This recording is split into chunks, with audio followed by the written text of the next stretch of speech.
Beda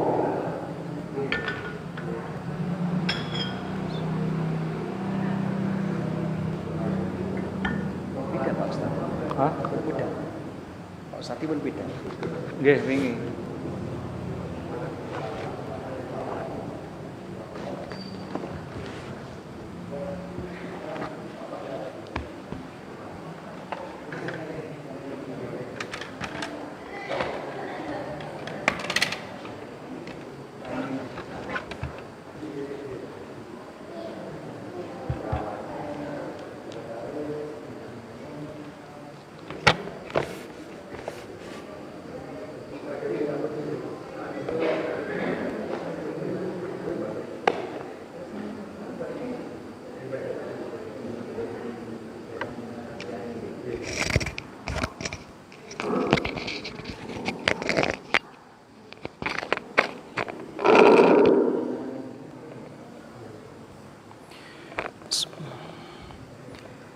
Assalamualaikum warahmatullahi wabarakatuh.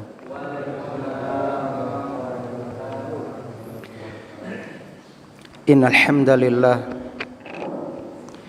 nahmaduhu wa nasta'inuhu wa nastaghfiruh wa na'udzu billahi min syururi anfusina wa sayyiati a'malina may yahdihillahu fala mudhillalah wa may yudlil fala hadiyalah. Asyhadu an la ilaha illallah wahdahu la syarikalah wa asyhadu anna Muhammadan abduhu wa rasuluh. Qala Allahu ta'ala fil Qur'an, a'udzu billahi minasyaitonir rajim. Ya ayyuhalladzina amanu taqullaha haqqa tuqatih wa la tamutunna illa wa antum muslimun. Wa qala ta'ala, Ya ayyuhalladzina amanu taqullaha wa qulu qawlan sadida yuslih lakum a'malakum wa yaghfir lakum dhunubakum wa may yuti'illaha wa rasulahu faqad faza fawzan 'azima. Amma ba'du. Kaum muslimin dan muslimah jamaah salat maghrib yang mudah-mudahan senantiasa dirahmati oleh Allah di dunia hingga di akhirat. Alhamdulillah alladzi bi ni'matihi tatimmus sholihat. Segala puji bagi Allah yang dengan nikmatnya kebaikan-kebaikan hamba dapat terlaksana. Bersyukur kepada Allah hingga detik ini Allah masih memberikan kemudahan, memberikan kesempatan kepada kita untuk dapat berkumpul, bermuajahah, bertolabul ilmi di salah satu rumah Allah yang mulia. Mudah-mudahan kehadiran kita kelak menjadi saksi yang akan memberatkan timbangan amal soleh kita. Amin ya rabbal alamin. Dan tak lupa pula kita berdoa mudah-mudahan seluruh amal soleh yang sudah kita kerjakan, khususnya puasa kita di bulan Ramadan, diterima di sisi Allah Subhanahu wa ta'ala. Rabbana taqabbal minna innaka antas sami'ul alim. Allahumma anfa'na bima 'allamtana wa 'allimna ma yanfa'una wa zidna ilman. Allahumma qsim lana min khasyatika ma yahulu bainana wa baina ma'aswika wa min ta'atika ma tuballighuna bihi jannatak wa minal yaqini ma tuhawwinu bihi alaina musibatid dunya wa mati'na bi asma'ina wa absarina wa quwwatina ma ahyaitana waj'alhul waritha minna waj'al sa'rana 'ala man zalamana wansurna 'ala man 'adana wala taj'al musibatana fi dinina wala taj'alid dunya akbar hammina wala mablagha ilmina wala tusallit 'alaina man la yarhamuna. Salawat dan salam mudah-mudahan senantiasa tercurah limpahkan kepada Nabi kita Muhammad sallallahu alaihi wasallam, Nabi akhir zaman yang senantiasa kita harapkan syafaatnya kelak pada hari kiamat. Allahumma sholli ala Muhammad wa ala alihi wa ashabihi wa man tabi'ahum bi ihsanin ila yaumiddin. Salah satu di antara tanda atau bukti kecintaan kita kepada Rasulullah sallallahu alaihi wasallam yaitu kita berusaha untuk mengikuti, menghidupkan, mendakwakan sunnah-sunnah beliau. Di antara sunnah beliau yang agung yang akan segera tiba yaitu berkurban. Maka siapapun yang memiliki kelebihan harta, maka hendaknya di bulan Dzulhijjah tanggal 10, 11, 12, 13 upayakan untuk berkorban, mengalirkan darah. Inilah amalan yang paling utama di saat itu. Dan inilah bukti kecintaan kita kepada Rasulullah sallallahu alaihi wasallam. Mudah-mudahan Allah memberikan kelapangan rezeki kepada kita, kemudahan kepada kita untuk dapat istiqomah berkorban setiap setahun sekali. Amin ya rabbal alamin. Alhamdulillah kita memasuki surat Ibrahim ya. Surat Ibrahim ini sudah masuk yang kesekian kalinya setelah kita ngaji beberapa tahun ke depan. Alhamdulillah. Mudah-mudahan kita tetap istiqomah ya dan bisa menghatamkan 114 surat ini. Jamaah yang berbahagia, kemarin dulu ya, kita sudah menyampaikan beberapa tema cakupan secara umum dari surat Ibrahim. Surat Ibrahim dinamakan surat Ibrahim karena di dalamnya memuat sebagian dari kisah Nabi Ibrahim alaihissalatu wassalam serta doa-doa beliau. Doa-doa beliau di dalam surat ini nanti. Yang doa ini bisa Bapak Ibu praktekkan, diamalkan. Kemudian tempat turunnya, jumhur ulama sepakat surat ini turun ya di kota Mekah sebelum hijrahnya Nabi sallallahu alaihi wasallam. Turun di Mekah sebelum hijrahnya Nabi sallallahu alaihi wasallam. Sehingga surat ini termasuk surat Makkiyah. Ada juga yang berpendapat di dalamnya terdapat 2 ayat yang turun di kota Madinah, yaitu ayat yang ke-28 dan 29. Wallahu a'lam bishawab. Yang jelas ya, secara keseluruhan surat ini turun sebelum Nabi hijrah yaitu di kota Mekah. Adapun 2 ayat yang kami sebutkan tadi, kenapa dikecualikan? Karena 2 ayat itu berbicara tentang peperangan Badar. Peperangan Badar. Sedangkan perang Badar terjadi tahun kedua Hijriah setelah hijrahnya Nabi sallallahu alaihi wasallam ke kota Madinah. Wallahu a'lam bishawab. Kaum muslimin rahimani wa rahimakumullah, mari kita lihat ayat pertama dari surah Ibrahim. A'udzu billahi minasyaitonir rajim. Bismillahirrahmanirrahim. Allah Subhanahu wa taala berfirman, Alif Lam Ra. Alif Lam Ra diawali dengan huruf muqatta'ah, huruf yang terputus-putus. Ada beberapa ya, surat yang diawali dengan huruf muqatta'ah. Apa hikmahnya? Dulu ketika kita membahas surat Al-Baqarah, surat Ali Imran ya, kita sudah jelaskan di antara hikmah kenapa Allah mengawali beberapa surat dengan huruf hijaiyah yang ya terputus-putus. Ya. Di antara hikmahnya yang pertama ini sebagai tantangan Karena Quran adalah mukjizat. Mukjizat artinya yang melemahkan musuh-musuhnya. Jadi Quran seakan-akan ingin menantang kepada orang-orang Arab yang waktu itu Quran turun di masa mereka. Hai orang Arab, ini loh Al-Quran yang kami turunkan dengan bahasa kalian, dengan huruf hijaiyah yang sudah kalian kenal.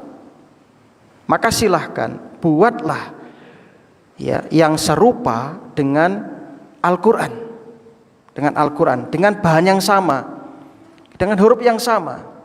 Silahkan kalian datangkan ya penolong kalian, baik dari manusia, dari jin. Silahkan bersatu padu menggunakan bahan yang sama, huruf yang sama untuk membuat yang semisal.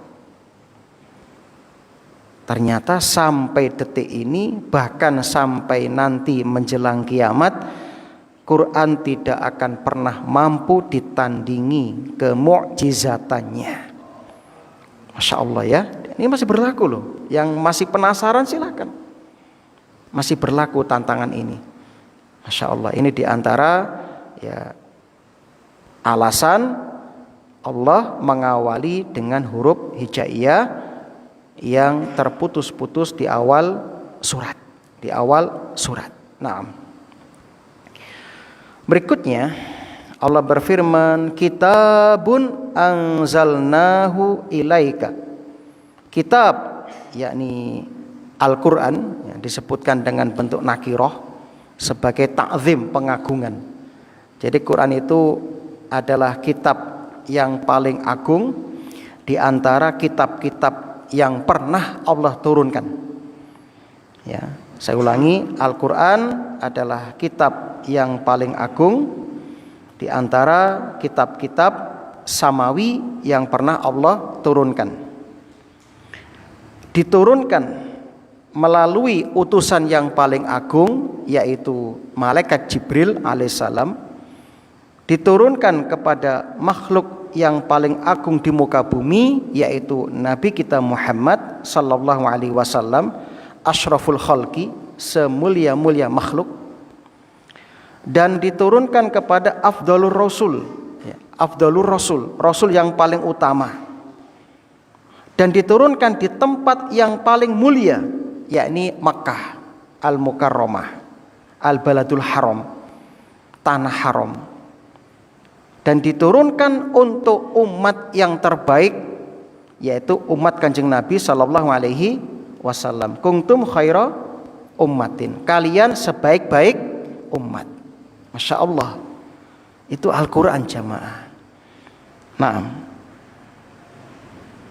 Syekh Muhammad Jamil Zino itu mengumpulkan dalam kitabnya kurang lebih ada 23 keistimewaan Al-Quran. Masya Allah. Itu baru dari yang beliau kumpulkan. Mungkin ada ulama lain yang bisa mengumpulkan lebih. Jadi kesimpulannya, sesuatu yang agung seperti Al-Quran, kalau kita berusaha untuk menyelami dengan lebih dalam, akan selalu kita temukan sesuatu yang istimewa. Ya, itulah diantara ya keutamaan Al-Quran. Maka wajar kalau kita saksikan sampai saat ini bermunculan kitab-kitab tafsir terhadap Al-Quran. Dan setiap tafsir punya corak tersendiri, punya model tersendiri, dan punya keistimewaan tersendiri setiap tafsir. Ya kalau bisa ya kita berusaha untuk membaca semuanya. Ya, sebab membaca sendiri itu kan ibadah. Bahkan Islam adalah agama yang memerintahkan umatnya untuk rajin membaca. Terbukti awal-awal wahyu turun diawali dengan perintah Iqra. Namun kenyataannya dari seluruh yang ada itu berapa persen yang mau membaca? Yang mau membaca sedikit sekali. Ada seorang syekh menyampaikan ceramah tentang fenomena orang-orang Arab. Dari sekian juta penduduk Arab itu diteliti yang mampu dan istiqomah membaca itu hanya sekian 1, sekian persen dari sekian jumlah yang ada.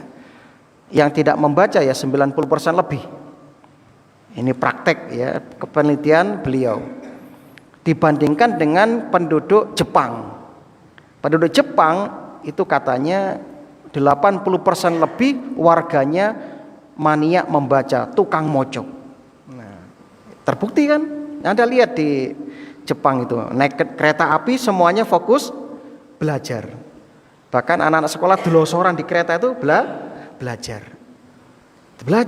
Ya. Bahkan mohon maaf, di kamar mandi pun mereka juga membaca. Sebagaimana pengakuan salah seorang profesor di sebuah artikel, dia sering di kamar mandi itu sambil membaca, Masya Allah. Nah, saking semangatnya dalam membaca. Adapun kita umat Islam saat ini mulai terkikis semangat untuk membaca. Sedikit, jujur aja, di antara jamaah sinten yang hari ini sudah membaca buku. Apalagi terbelit ekonomi. Terus gak kepikiran mau buku. Nah, leres ya? Siapa yang sekarang sudah baca buku? Nggak ada. Sulit, makanya betul sekali. Ya sangat sedikit kesadaran kaum muslimin yang mau membaca buku. Jangan baca buku, baca Quran saja sudah mulai jarang kan begitu. Kecuali Ramadan ya, karena momennya ya, Masya Allah. Ini kaum muslimin rahimani wa rahimakumullah. Nah, kembali kepada pembahasan kita. Kitabun, sebuah kitab. Ternyata kitab ini diturunkan anzalnahu ilaika. Kami ya turunkan kepadamu ya Muhammad. Apa tujuannya? Litukhrijan nasa. Limnya itu lam ta'lil. Lam ta'lil itu untuk menunjukkan ya sebab ya, alasan itu ya. Litukhrijan nasa, agar kamu ya Muhammad mengentaskan manusia, mengeluarkan manusia. Ya, itu tujuan Quran diturunkan. Minadz zulumati, bentuknya jamak ya, plural ya. Dari ya gelap gulita, dari kegelapan-kegelapan ilan nuri, menuju cahaya. Masya Allah. Ini indahnya bahasa Quran. Untuk kegelapan Allah gunakan bentuk jamak. Untuk petunjuk atau cahaya Allah gunakan bentuk tunggal atau mufrad. Ini mengisyaratkan bahwasanya kesesatan itu banyak dan bermacam-macam.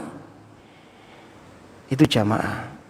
Sebagaimana yang Allah sebutkan di surat Al-Baqarah ya, setelah menyebutkan tentang ayat kursi ayat 257, Allahu waliyul ladzina amanu, Allah itu wali ya, pelindung orang-orang beriman, yukhrijuhum minadz zulumati ilan nur, mengeluarkan mereka dari kegelapan-kegelapan menuju cahaya. Walladzina kafaru, adapun orang-orang kafir, auliya'uhumut taghuts, penolong-penolong mereka, pelindung mereka adalah taghuts, yakni sesembahan selain Allah. Yukhrijunahum, yang taghut itu ya, setan-setan itu mengeluarkan mereka minan nuri ila dzulumat, dari cahaya petunjuk menuju kegelapan-kegelapan. Ya. Begitu juga dalam surat Al-Hadid ayat 9. Allah sebutkan huwallazi yunazzilu ala 'abdihi ayatim bayyinat. Dialah Allah yang telah menurunkan kepada hambanya itu Rasulullah sallallahu alaihi wasallam ayat, beberapa ayat bayyinat yang menjelaskan, menerangkan, liyukhrijakum minadz zulumati ilan nur, agar supaya dengannya mengeluarkan kalian dari kegelapan-kegelapan menuju cahaya. Masya Allah ya. Jadi sekali lagi, kenapa Allah untuk kegelapan menggunakan bentuk jamak? Ini menunjukkan bahwasanya kegelapan itu banyak ya, Bentuknya bisa berupa kejahilan, kebodohan, ad-dolal, kesesatan, al-kufru, kekufuran, ya, dan macam-macam. Ya. Sedangkan cahaya itu hanya satu. Sebagaimana dikuatkan dalam surah Al-An'am ayat 153. Wa anna hadza sirati mustaqiman fattabi'uh, kata Allah. Dan sesungguhnya jalanku ini yang lurus, ya, fattabi'u, maka ikuti oleh kalian. Lalu wala tatabi'u subula, kalian jangan mengikuti jalan-jalan menggunakan bentuk jamak. Jadi jalan setan itu banyak. Jalan ke surga hanya satu. Jalan ke neraka banyak cabang-cabangnya. Ya. Kalau kalian mengikuti jalan-jalan selain jalan Allah yang lurus itu, fatafarraqu bikum an sabilih, maka kalian akan tersesat dari jalannya Allah. Jadi kaum muslimin, ya, jalan Allah itu hanya satu, yaitu Al-Quran dan As-Sunnah As-Sahihah yang dijelaskan oleh Rasulullah SAW oleh murid-murid Kanjeng Nabi, inggih menika para sahabat, dilanjutkan dengan para tabi'in, muridnya sahabat, tabi'ut tabi'in, terus sampai kepada kita oleh ulama-ulama yang lurus, ulama-ulama Rabbani.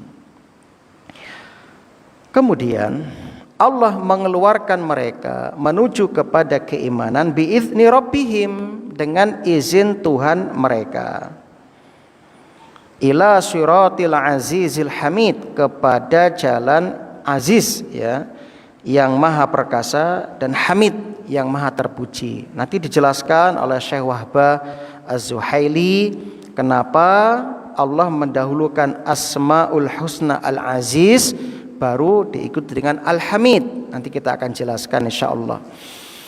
Jamaah rahimani wa rahimakumullah. Kita akan lihat dulu, ya, penjelasan dari para ulama tafsir dari ayat pertama surah Ibrahim ini. Jadi ayat ini memberikan penjelasan kepada kita atau faedah kepada kita, beberapa faedah yang bisa kita petik, ya. Yang pertama, ayat ini menjelaskan tujuan utama Al-Quran diturunkan. Sebagai apa? Sebagai petunjuk hidup untuk mengeluarkan manusia dari kesesatan menuju kebenaran. Jadi Quran diturunkan bukan untuk dibaca saja, tapi dibaca, dipahami kandungan maknanya, ditadaburi, kemudian dipraktekkan dalam kehidupan kita. Pelajaran yang kedua, dakwah itu adalah misi para nabi dan rasul.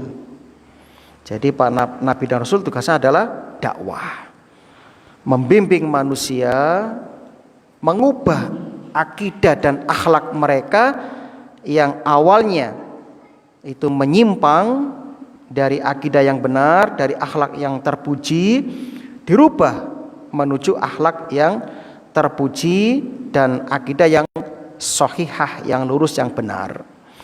Pelajaran yang ketiga, kebenaran itu hanya satu, ya, yaitu Islam. Islam. Adapun jalan kesesatan banyak bentuknya. Bahkan Rasul pernah menyebutkan umat, ya, Yahudi terpecah menjadi 71 golongan, firqah-firqah. Umat Nasrani 72, umat Islam 73. Dari 73 ini yang satu selamat dan masuk ke dalam surga, sisanya itu sesat. Siapa yang satu? Kata Rasul, orang yang berpegang kepada sunnahku dan sunnahnya khulafaur rasyidin. Itu kata Rasul. Kemudian pelajaran yang keempat, pentingnya hidayah Allah. Sebagaimana sudah sering kita sampaikan, hidayah ada dua macam. Yang pertama ada hidayatul irsyad wal bayan, hidayah petunjuk. Yang kedua hidayatul taufik wal amal, hidayah untuk menerima kebenaran dan mengamalkan kebenaran. Ini yang paling kita butuhkan. Kalau hidayah irsyad wal bayan banyak malam ini Datang kajian dapat hidayah irsyad wal bayan.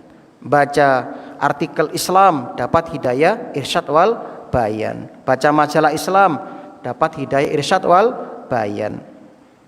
Bahkan paman Nabi sendiri Abu Thalib sudah mendapatkan hidayah irsyad wal bayan. Dia sudah bertemu dengan Rasul sallallahu alaihi wasallam, mendengarkan dakwah Rasul, bahkan mengakui kalau yang disampaikan keponakannya itu benar. Tapi Allah tidak mewujudkan keinginan Nabi untuk memberikan hidayah taufik wal amal, menerima kebenaran, bersyahadat, ya, beriman kepada Allah dan Rasulullah sallallahu alaihi wasallam. Maka ini menunjukkan betapa mahalnya hidayah taufik wal amal, dan itu yang berulang-ulang kita minta, ihdinas siratal mustaqim, tunjukkan kepada kami jalan yang lurus. Maka alhamdulillah para jamaah yang berbahagia, jenengan yang terpilih untuk mendapatkan hidayah taufik dan amal supaya dipertahankan. Kanjeng Nabi kemawon mengulang-ulang doa, Allahumma ya muqallibal qulub sabbit qalbi ala dinika.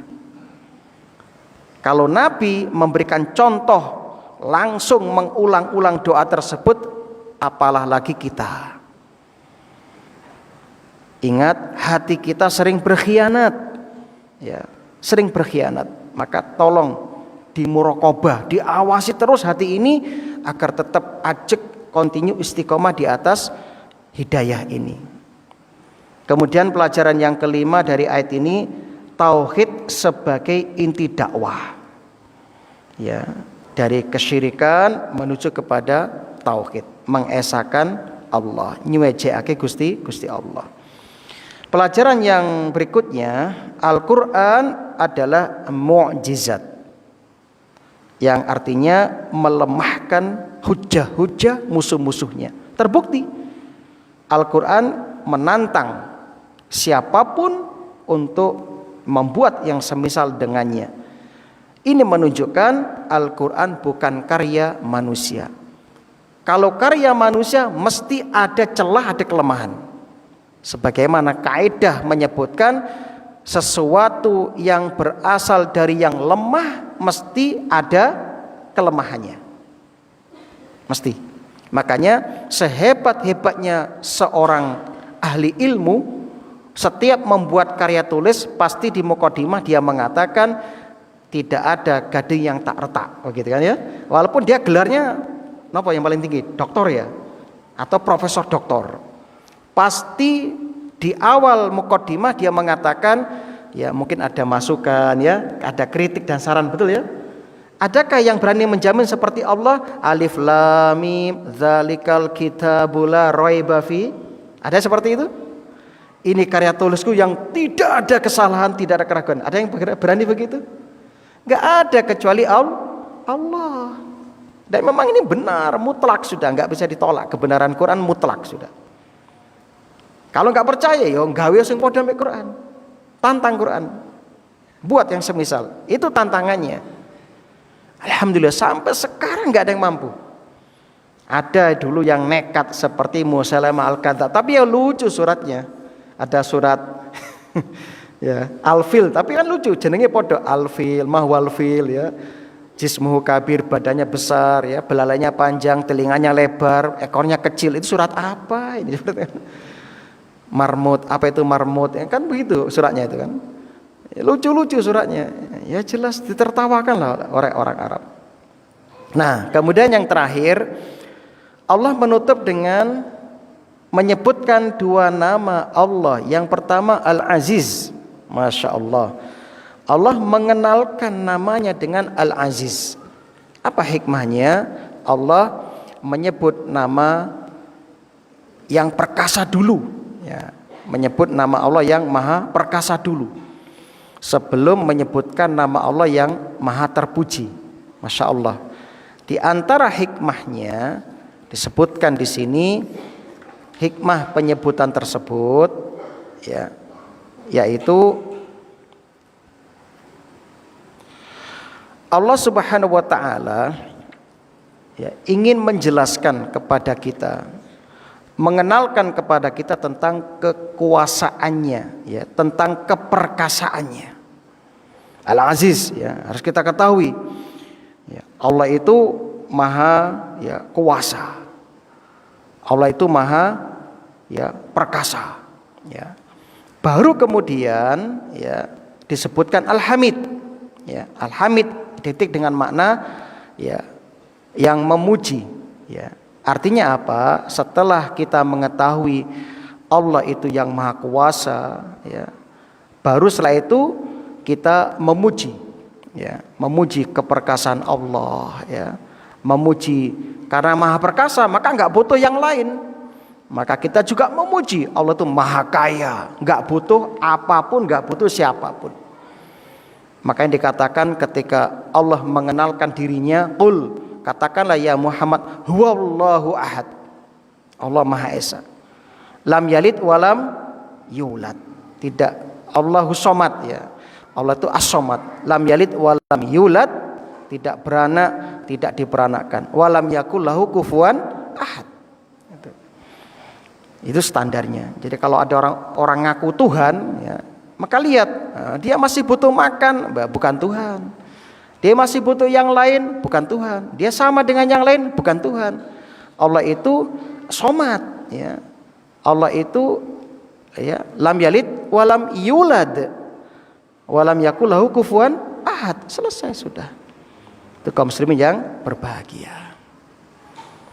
Sehingga semuanya itu adalah milik Allah. Alhamdulillah, rampung ayat pertama. Berikutnya ayat yang kedua. Allah Subhanahu wa taala berfirman, setelah menyebutkan tentang dirinya, sebagian pengenalan tentang dirinya, Allah itu Aziz, Allah itu Hamid, ya. Maka Allah mengenalkan berikutnya. Di sini boleh dibaca dua, boleh dibaca Allahilladzi, boleh dibaca Allahulladzi. Nah, sekarang dari sisi nahwunya, kalau dibaca Allahulladzi menggunakan dhammah pada lafadz hu, Allahu, maka dia sebagai, ya, khobar untuk mubtada yang dibuang. Ya, jadi takdirnya begini. Huwallahulladzi lahu ma fis samawati wa ma fil ardi. Ini bagi yang membaca rofa atau dhammah. Ya, ini yang pertama. Alasannya itu kalau ditanya, "Lo kok mbok waca Allahulladzi?" Tulisannya kan Allahi, kan begitu. Maka jawabannya iya, ini sebagai khobar untuk mubtada yang dibuang, begitu. Kemudian kalau dibaca Allahilladzi dengan mengkasroh ha, Allahi, maka ini sebagai badal, ya, ikut kepada lafadz sebelumnya itu Al-Azizil Hamid, ya, Al-Azizil Hamidillahilladzi, begitu. Itu jawabannya, ya. Nah, jadi masing-masing benar. Jadi kalau ada nanti kaum muslimin membaca Allahulladzi lahu ma fis samawati wa ma fil ardi, boleh. Kalau dibaca Allahilladzi lahu ma fis samawati wa ma fil ardi, juga leres, monggo. Nah, seperti itu, ya. Nah, alhamdulillah. Allahilladzi, ya, Allah, ya, yang memiliki ma fis samawati wa ma fil ardi, apa yang di langit dan di bumi, ya, semuanya isi-isi ini tentunya, ya. Nah, wa wailul lil kafirin, dan celakalah bagi orang-orang kafir. Wail itu sering digunakan dalam Al-Qur'an. Wail itu bisa bermakna kalimat untuk menunjukkan kebinasaan dan azab. Wail juga bisa bermakna lembah di neraka, jahanam. Ya, jadi masing-masing benar. Dan Allah tidak pernah menggunakan ini kecuali untuk perkara yang sangat dahsyat, ya. Jadi sekali lagi ini sebagai kalimat ancaman yang keras, kalimat untuk menakut-nakuti, kalimat untuk memperingatkan, ya. Wa wailul lil kafirin, kecelakaan yang besar bagi orang-orang kafir, ya, nanti di hari kiamat. Min adzabin syadid, karena siksaan yang sangat pedih, ya. Karena siksaan yang sangat pedih. Nah, sehingga tidak ada yang bisa menggambarkan seperti apa siksaan yang akan didapatkan oleh mereka. Itu kaum muslimin yang berbahagia. Sebagaimana tidak ada yang bisa menggambarkan kenikmatan surga yang diberikan kepada orang-orang bertakwa, beriman dan bertakwa kelak, begitu juga tidak ada yang bisa menggambarkan pedihnya siksaan neraka. Bayangkan, apinya saja dilipat gandakan 70 kali lipat api dunia. Bisa dibayangkan? Ya. Lak jenengan boten percaya nggih monggo mangke wangsul nyetekke kompor gas, taruh tangan Anda di situ berapa detik? 5 detik wani? Kecil-kecil, wah bengok jenengan ngitek otis saya kaya ngono pencolotan, apalagi ya, di atas mau geni kan, ini seperti itu. Bayangkan jamaah begitu dahsyatnya, ya, masya Allah, ngeri ya, ngeri. Nah, maka monggo perbanyak mengingat neraka ya, biar kita termotivasi untuk beramal soleh. Jadi siksa Allah sangat dahsyat. Nah, ayat ini jamaah memberikan beberapa pelajaran, ya, memberikan beberapa pelajaran.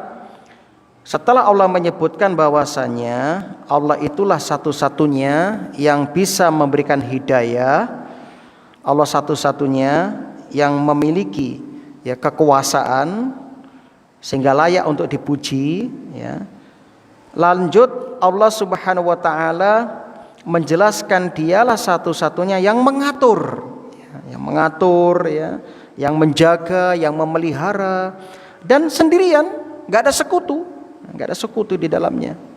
Ya, itu jamaah yang berbahagia. Nah, jadi kalau kita kaitkan dengan ayat yang pertama tadi, kalau ayat yang pertama ya itu menunjukkan bahwasanya Allah yang maha perkasa dan terpuji. Di ayat kedua seakan-akan di sini Allah ingin menjawab pertanyaan, mengapa Allah layak ditaati? Kan begitu. Ya.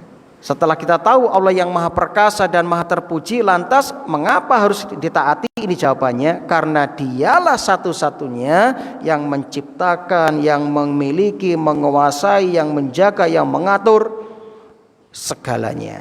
Itu jawabannya, ya. Sebagai penegasan di sini, sebagai penegasan. Lalu berikutnya Allah mengancam mereka, orang-orang yang tidak mau tunduk dan patuh, tidak mau beriman, ya, kepada Allah Subhanahu wa taala, dengan azab yang pedih yang tak terbayangkan. Belum lagi bagi orang kafir kekal di neraka selama-lamanya. Bukan 1 juta tahun, 1 miliar tahun, tapi selawase, ya, abadal abidin, ngeri sekali. Nah, ayat ini ya memberikan pelajaran kepada kita. Yang pertama, penegasan tauhid rububiyah. Tauhid rububiyah mewajibkan kita untuk beribadah hanya kepada Allah. Yang kedua, ayat ini memperingatkan tentang bahaya kekufuran. Ya. Kufur bukan hanya tidak percaya, kufur juga menolak kebenaran. Jadi hati-hati. Yang ketiga, ancaman ini nyata, real, ya, wail. Ya. Jadi bukan hanya ya kabar semata, tapi serius ini, nyata ini. Harus kita imani ini. Kalau Anda gak iman, kafir Anda. Gak percaya dengan apa yang Quran sampaikan, kafir kita. Ya. Pelajaran berikutnya, dakwah harus seimbang antara targhib, memberikan motivasi, dorongan, dan tarhib, memberikan ancaman-ancaman. Nah, dan ini metode dakwah dan juga metode mengajar. Ayo siapa yang bisa tak kasih hadiah, kan? Sehingga iso ya tak hukum, kan begitu. Sering kayak gitu ya. Maka orang tua juga boleh menggunakan targhib atau tarhib. Nah, kalau sekarang bisa hafal surat ini tak kasih es krim misalnya. Kalau nggak mau ngaji nggak tak kasih es krim, boleh, nggak ada masalah ya. Jangan sampai punya anggapan lah ngaji kudu ikhlas ini. Arek cilik apa yang ngerti kok ngono. Kalau kau nggak ikhlas jaluk jajan ngaji jaluk hadiah ya. Anak kecil nggak ngerti Pak kayak gitu Pak. Ya. Nah, jadi nggak apa-apa untuk anak-anak itu nggak ada masalah. Wong bapak-bapak juga seneng kok digitukan. Ayo yang pada ngaji nanti dapat kupon umroh. Wah, apa gak seneng? Saya yakin ya Pak Toha ya. Mungkin masjidnya gak cukup Pak itu ya. Kalau setiap bulan diundi, yang dapat undian diumrohkan, masya Allah luar biasa. Nah, dulu pernah ya di Sumatera ya, ada pejabat yang membuat kupon ya, yang hadir pertama dapat undian kupon, kalau dapat mobil atau dapat motor, wah itu masjidnya penuh, penuh. Nah, saya kira ini 2 ayat mudah-mudahan menambah semangat kita untuk lebih mentauhidkan Allah dan menjaga diri agar tidak memaksiati Allah Subhanahu wa taala. Semoga Allah mengampuni dosa-dosa kita, menerima amal soleh kita dan mewafatkan kita dalam keadaan husnul khatimah. Amin ya rabbal alamin. Subhanakallahumma wa bihamdika asyhadu an la ilaha illa anta astaghfiruka wa atubu ilaik. Insya Allah akan datang kita akan bahas tentang orang-orang yang lebih mengutamakan kehidupan dunianya daripada akhiratnya. Assalamualaikum warahmatullahi wabarakatuh.